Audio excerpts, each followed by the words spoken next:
हो गया। Hi everyone, my self Suraj Singh.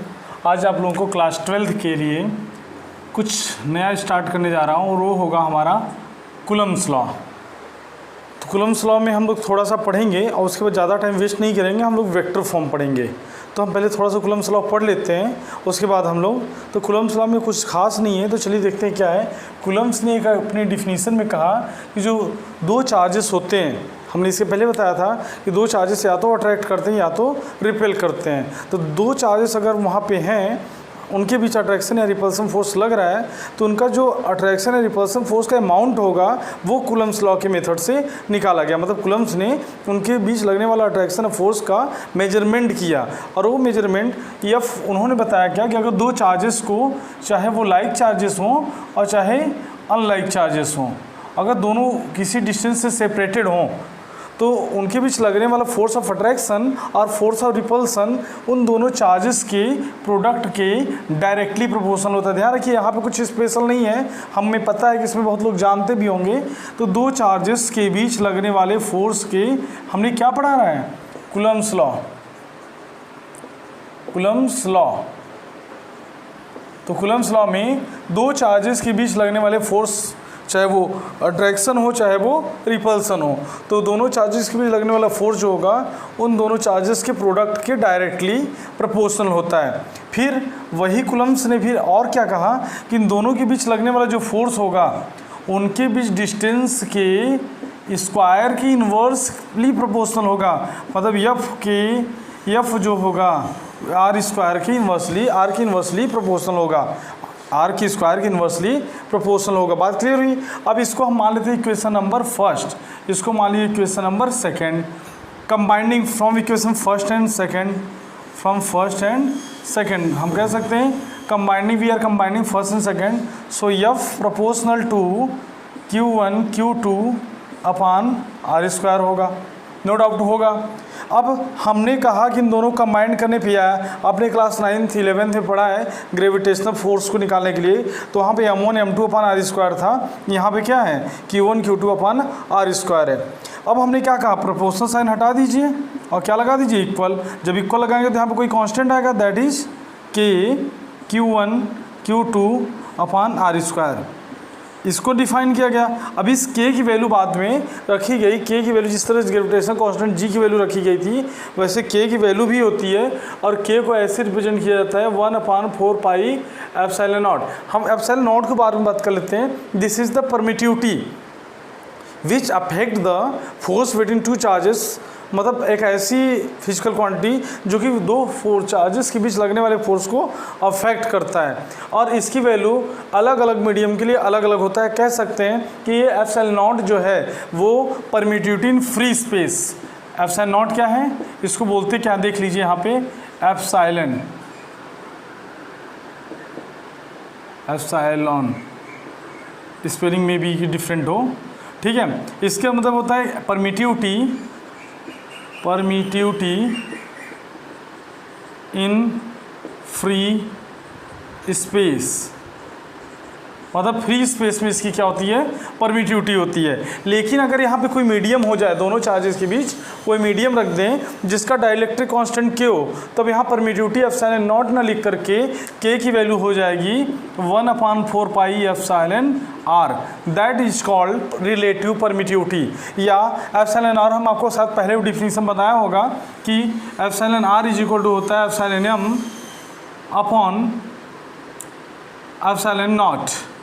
तो हो जाएगा, इस साइड जाएगा तो epsilon m is equal to हो जाएगा epsilon naught into epsilon r, या एप्सिलॉन r को हम लोग डाइलेक्ट्रिक कांस्टेंट भी बोलते हैं, तो इसको एप्सिलॉन r इंटू k भी लिख सकते हैं। तो हमारा एप्सिलॉन m हो जाएगा, यहाँ पे हमने गलती किया, एप्सिलॉन मीडियम हो जाएगा। और एप्सिलॉन मीडियम होने का मतलब है कि उस मीडियम, ध्यान रखिए अगर कोई स्पेस कोई मीडियम नहीं होगा तो हम एप्सिलॉन नॉट रखेंगे और k की वैल्यू 1/4 पाई एप्सिलॉन नॉट, या इसकी वैल्यू होती है 9 × 10⁹।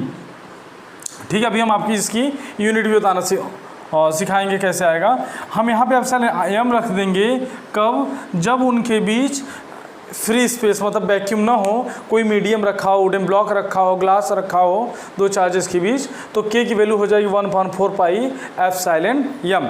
नो डाउट, इतना क्लियर है। अब हम लोग चलिए आगे चलते हैं। ध्यान रखिए एप्सिलॉन एम की वैल्यू हम यहाँ पे निकाले हुए हैं, अब इसको नोट कर लीजिएगा। कुछ इस तरह का हम इसको साफ साफ कर देते हैं। एक के होता है dielectric constant capital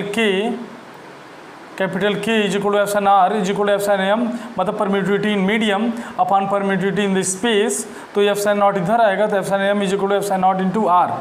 E R की वैल्यू हमने क्या बताया, एप्सिलॉन आर की वैल्यू के, तो एप्सिलॉन एम की वैल्यू क्या हो जाए के। तो इसी को हम लोग लिख सकते हैं K is equal to 1/4 pi epsilon naught into K. Epsilon M की वैल्यू क्या रख दी है, एप्सिलॉन नॉट इंटू के। तो कुछ इस तरह से भी हो सकता है। जब यहाँ पे के होगा और के की वैल्यू होगी तो देख रहे हैं कि 1/4 पाई एप्सिलॉन नॉट की वैल्यू 9 × 10⁹ है। अगर के की वैल्यू 2 होगी तो यहाँ पे 1/2 और भी हो जाएगा। क्लियर है? आई होप कि क्लियर है। अगर कोई बात होती है यहाँ पे, हमको लग रहा है हो सकता है डाउट हो, अगर डाउट होगी तो डेफिनेटली आप वहाँ पे कमेंट सेक्शन में लिखिए, हम इसको फिर से रिपीट करेंगे। चलिए, तो ये हो गया हमारा सिंपल क्या,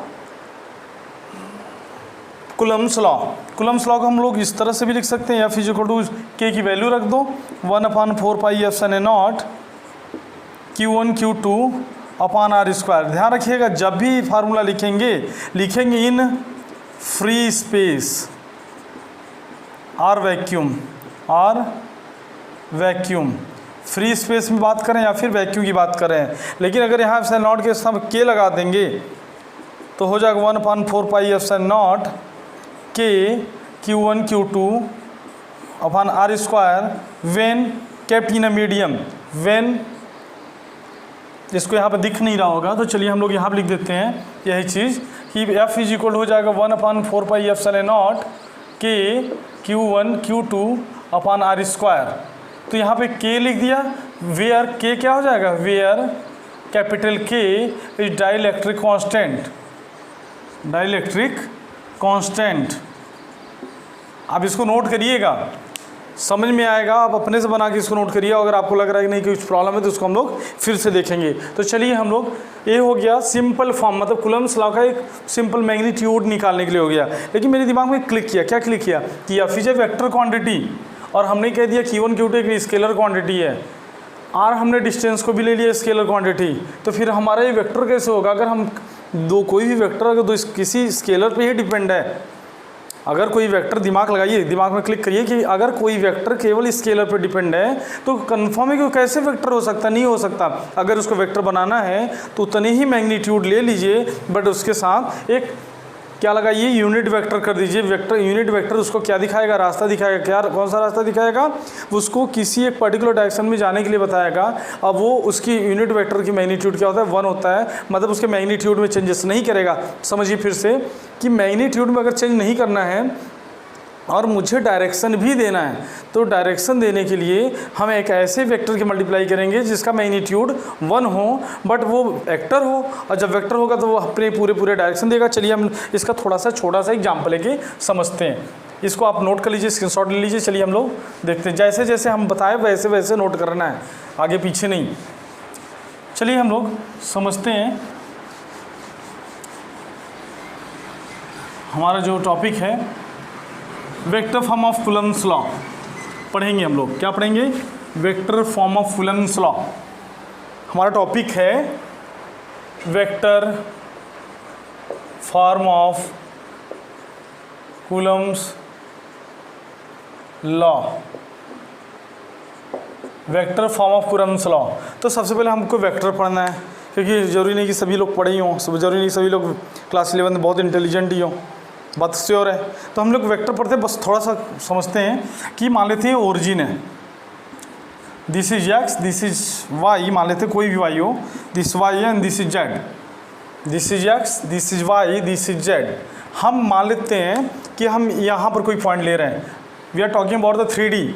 हम 3D पे पहुँचना चाहते हैं तो हमको एक्स में चलना पड़ेगा, वाई में चलना पड़ेगा एंड जेड में चलना पड़ेगा। लेकिन अगर हम एक लाइन ज्वाइन करा दें उस पॉइंट P से यहाँ पे और उसको दिखा दें vector R, that means P is R magnitude away from origin. Origin से कितना दूर पे है, R मैग्नीट्यूड पे है। बट इसका अगर हम डायरेक्शन भी दिखा दिए तो इसका मतलब ये डायरेक्शन में भी है, अब इस आर में x भी है, y भी है और z भी है। अब चूंकि यहाँ पे कैमरा है उसको दिखाना थोड़ा सा टफ है कि अगर हम कोई रूम इमेजिन करते हैं, यहाँ पे रूम तो है नहीं, सॉरी रूम तो है बट आप नहीं है, तो समझते हैं कॉर्नर पे कोई ऑब्जेक्ट पॉइंट, हम कॉर्नर को ओरिजिन मान लिए और हमारे यहाँ पे कोई पॉइंट है। हमको यहाँ आने के लिए पहले x पे चलना पड़ेगा, फिर y पे चलना पड़ेगा, x y पे चले फिर z के पैरेलल आना पड़ेगा।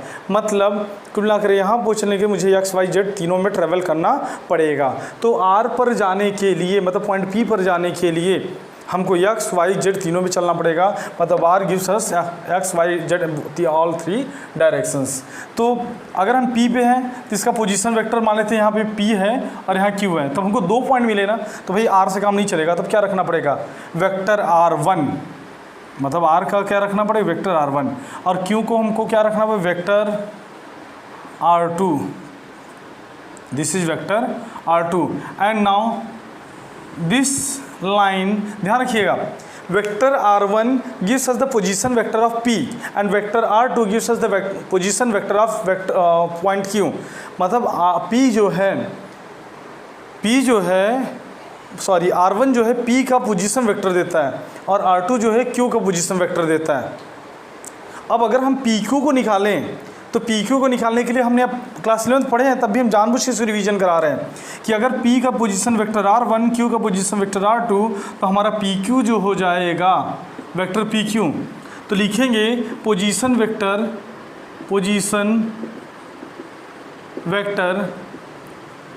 Of Q minus position vector of P। ध्यान रखिए पी भी मतलब पोजीशन वेक्टर, पी भी यहाँ भी लिख सकते थे। तो पोजीशन वेक्टर ऑफ क्यू, अगर मुझे पी क्यू निकालना है तो क्यू के पोजीशन वेक्टर में से पी के पोजीशन वेक्टर को क्या करेंगे, minus, this is the vector law. तो हम लोग पी क्यू निकालने के लिए क्या करेंगे, P Q is equal to हो जाएगा पोजीशन वेक्टर ऑफ क्यू कितना है R2, position vector of P कितना है R1, तो हमारा हो जाएगा P Q is equal to R2 minus R1। मान लेते हैं पी क्यू जो है वो क्या है, वेक्टर R है। भाई दिमाग में रखते हैं कोई तो होगा ना, कोई एक डायरेक्शन है तो होगा। तो vector R is equal to हो जाएगा R2 माइनस R1। मतलब एक वेक्टर R2 जो वेक्टर R है, मतलब इसका डिस्प्लेसमेंट वेक्टर P से Q का जो डिस्प्लेसमेंट वेक्टर है वो R2 माइनस R1 है। आई होप कि इतना आप समझिए गए। अगर कुछ नहीं आता फिर से हम डिवीजन कराएंगे, फिर से इसको बताएंगे। आप इसको दिमाग में रखिए कि किस तरह से हम लोग वेक्टर्स को डिसाइड करते हैं कि P का position vector, this is the R2 is the position vector of Q, then the displacement vector PQ is equal to position vector of Q minus position vector of P। Clear है। अब चलिए हम लोग चलते हैं। आज हम ज़्यादा नहीं पढ़ेंगे, आज जानबूझ करके थोड़ा सा हम कम पढ़ेंगे, जिससे कि देखते हैं कि आप लोग कितनी प्रॉब्लम्स क्रिएट करते हैं। अगर प्रॉब्लम क्रिएट होगी हम इसी को फिर से पढ़ाएंगे। तो चलिए समझते हैं। अब हमने क्या कहा कि अगर मान लेते हैं कोई चार्ज Q1 यहाँ पे रखा हुआ है, कोई चार्ज Q2 यहाँ पर रखा हुआ, अगर हम सीधे कह दें, आँख बंद करें और कह दें कि इन दोनों के बीच का पोजीशन वेक्टर R है, सॉरी डिस्प्लेसमेंट वेक्टर क्या है, R है। मान लेते हैं पॉइंट A पर रखा हुआ है, पॉइंट B पर रखा हुआ है।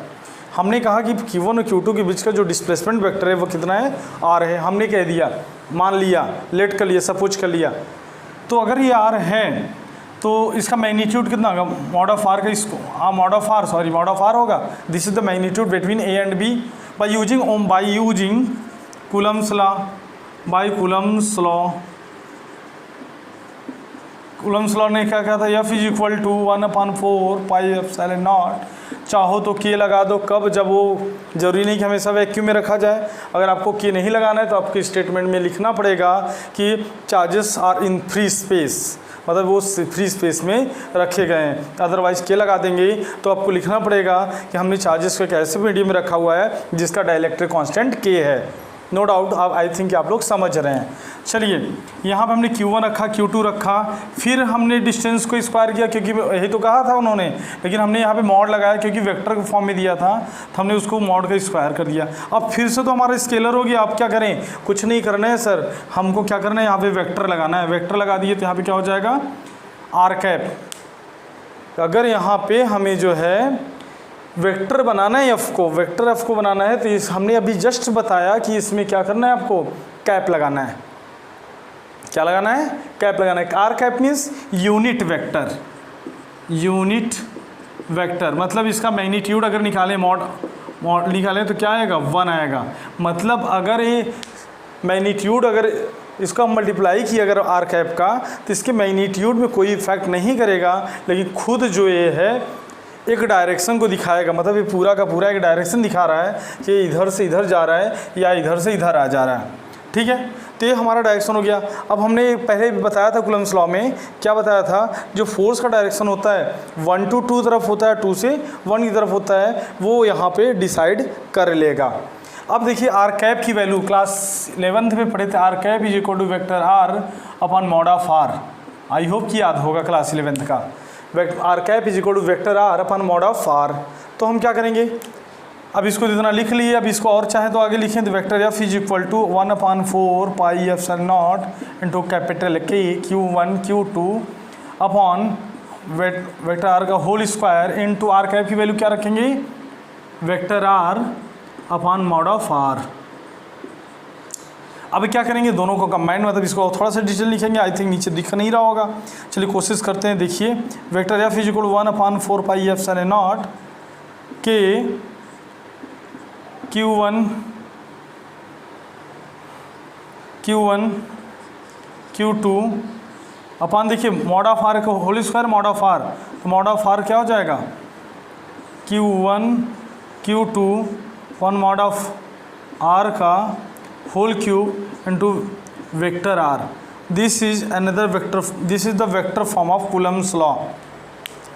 अगर आपको दिख रहा होगा ऐसे समझिए, F is equal to 1/4 pi epsilon naught K Q1 Q2 upon mod of R का whole cube into vector are.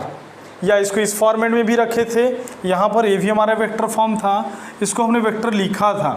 अब यहाँ पे सीधे सीधे वो वेक्टर फॉर्म दिख रहा है। लेकिन अभी एक चीज़ नहीं हुआ, हमने बताया था कि पोजीशन वेक्टर अगर ए का बी का दिया तो तब कुछ नहीं करना है, हमको यही चीज़ कॉपी कर देना है। हमने बताया कि वेक्टर आर की वैल्यू क्या होगी, vector R2 minus vector R1। यहाँ पर उठा के रख दो ना, क्या दिक्कत है।